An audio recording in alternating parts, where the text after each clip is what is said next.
Shalom saudaraku yang dikasihi Tuhan Yesus Kristus. Selamat pagi, salam sejahtera untuk kita semuanya. Selamat datang kembali di Renungan Rohani pagi hari ini. Semoga saudara yang terkasih dalam keadaan sehat selalu. Kiranya damai dan sukacita Roh Kudus melimpah di dalam hati dan pikiran saudara saat ini. Sebelum kita mulai renungan pagi ini, marilah kita bersama-sama berdoa. Tuhan Yesus, terima kasih sudah membangunkanku pagi hari ini. Terima kasih atas penyertaan dan perlindungan Tuhan. Semua karena karunia Tuhan aku dapat bangun dengan pagi hari ini. Aku menyerahkan seluruh aktivitasku hari ini ke dalam kuasa tangan Tuhan. Jauhkanku dari yang jahat, ya Tuhan. Tuhan Yesus, tolong lindungi dan berkati aktivitasku hari ini. Tolong berkati juga keluarga dan teman-temanku, Bapa Surgawi, oleh karya Roh Kudus. Tolonglah aku untuk menjauhi segala sesuatu yang melukai hati-Mu. Ampunilah segala dosa kami, ya Tuhan. Dalam nama Tuhan Yesus, aku sudah berdoa. Amin. Sahabat saudara rohani, pembacaan ayat emas Alkitab renungan kita hari ini terambil dari Pengkhotbah 10 ayat 8 sampai dengan ayat 14. Barang siapa menggali lobang akan jatuh ke dalamnya, dan barang siapa mendobrak tembok akan dipagut ular. Barang siapa memecahkan batu akan dilukainya. Barang siapa membelah kayu akan dibahayakannya. Jika besi menjadi tumpul dan tidak diasah, maka orang harus memperbesar tenaga.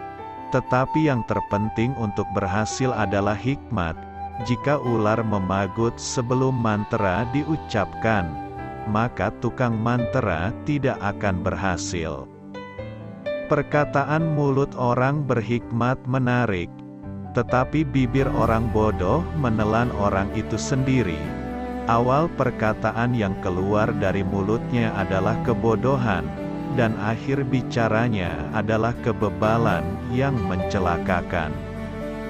Orang yang bodoh banyak bicaranya, meskipun orang tidak tahu apa yang akan terjadi, dan siapakah yang akan mengatakan kepadanya apa yang akan terjadi sesudah dia.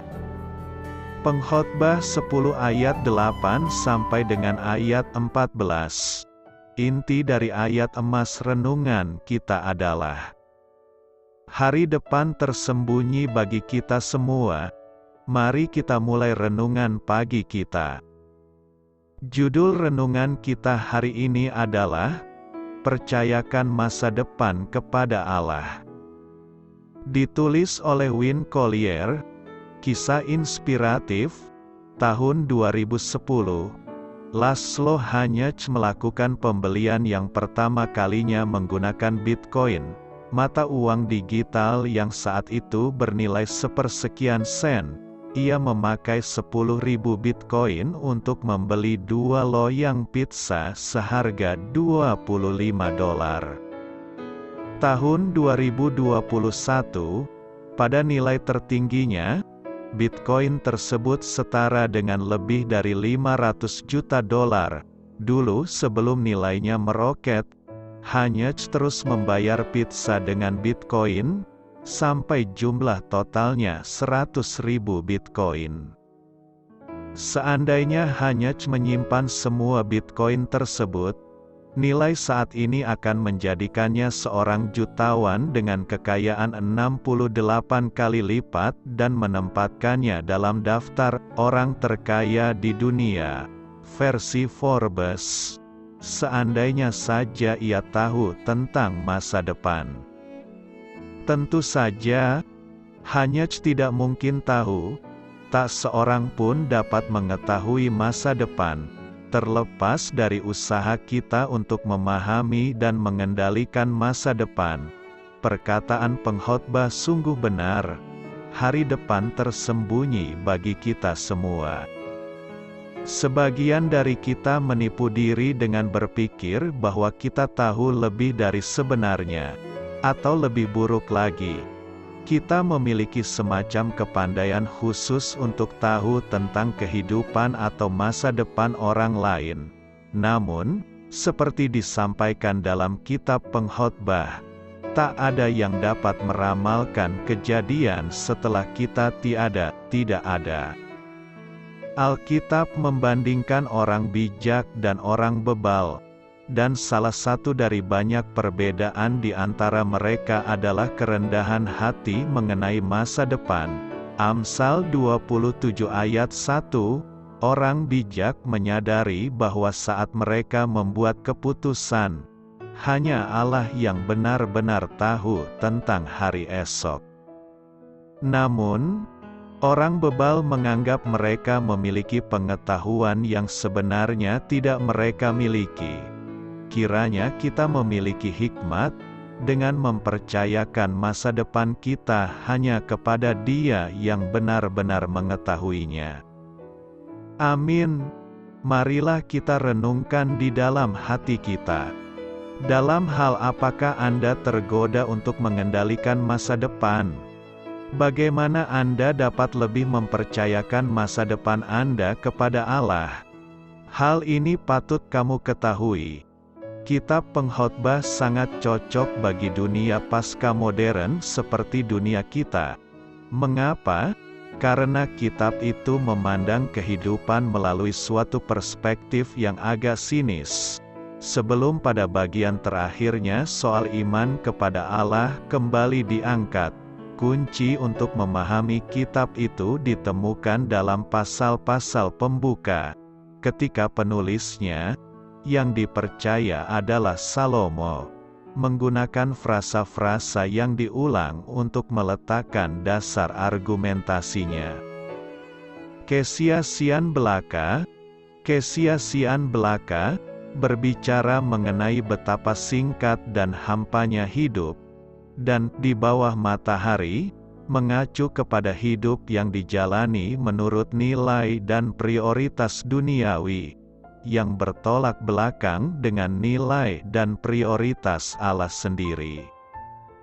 Cara pandang yang muram dari sang penulis sendiri terungkap di pasal 2 ayat 17, ketika ia berkata, "Oleh sebab itu aku membenci hidup." Tanggapan terhadap suatu keputusasaan tersebut, ingatlah akan penciptamu. Seorang anak tidak sengaja membunuh bebek kesayangan kakeknya. Ia sangat takut kakeknya marah sehingga ia pun menyembunyikan kesalahannya.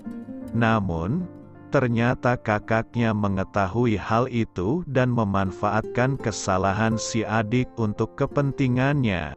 Setiap kali sang kakek membawakan hadiah ataupun hendak mengajaknya bepergian, ia meminta si adik untuk memberikan semua yang menjadi haknya tersebut kalau tidak ingin kesalahannya diceritakan kepada sang kakek.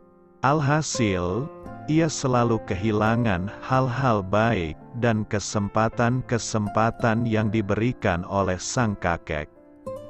Sampai suatu ketika, anak tersebut sudah tidak tahan lagi hidup dalam tekanan kakaknya dan memutuskan untuk mengakui kesalahannya kepada sang kakek. Di luar dugaan, ternyata sang kakek sudah sejak lama mengetahui tentang kejadian tersebut dan bahkan sudah memaafkannya. Sang kakek sengaja menunggunya untuk berani mengakui dan bertanggung jawab atas apa yang sudah dilakukannya.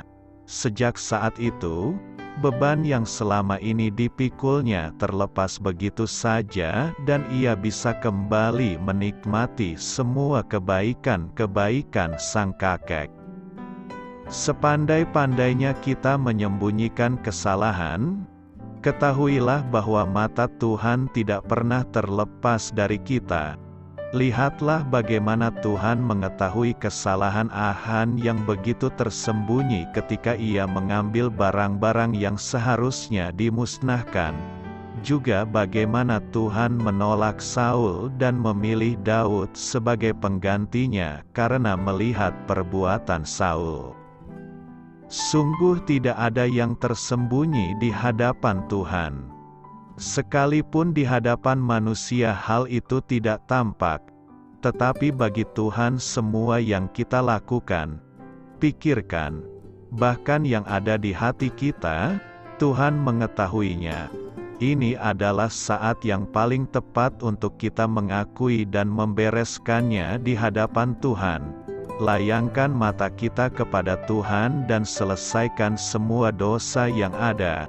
Maka Tuhan akan mengampuni segala kesalahan kita dan menyertai setiap langkah kita dengan kemenangan-Nya, sehingga kita bisa menjalani hidup yang tak terkalahkan.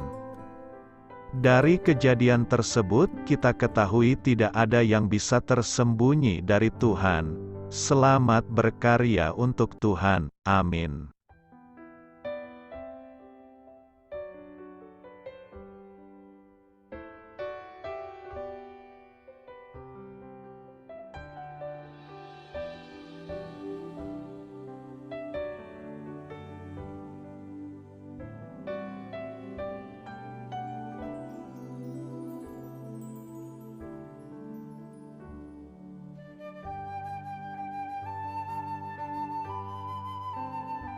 Marilah kita renungkan sahabat saudara rohani. Demikianlah renungan firman Tuhan pagi hari ini. Semoga menjadi berkat dalam hidup kita. Dan sebelum kita memulai segala aktivitas kita pagi hari ini, marilah kita berdoa. Selamat pagi Bapa, malam hari telah berganti pagi. Kehidupan baru telah Engkau berikan kembali bagi kami. Bapa Surgawi, tolonglah aku menyadari kebutuhan orang lain, supaya aku dapat membagikan apa yang telah Engkau berikan kepadaku.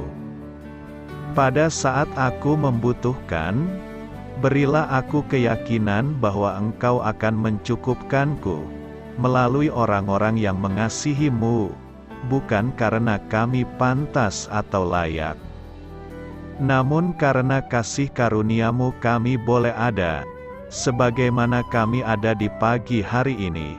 Terima kasih Tuhan, atas kesempatan baru yang telah Tuhan berikan kepada kami, untuk bisa memperbaiki diri agar kami bisa lebih layak di hadapan-Mu.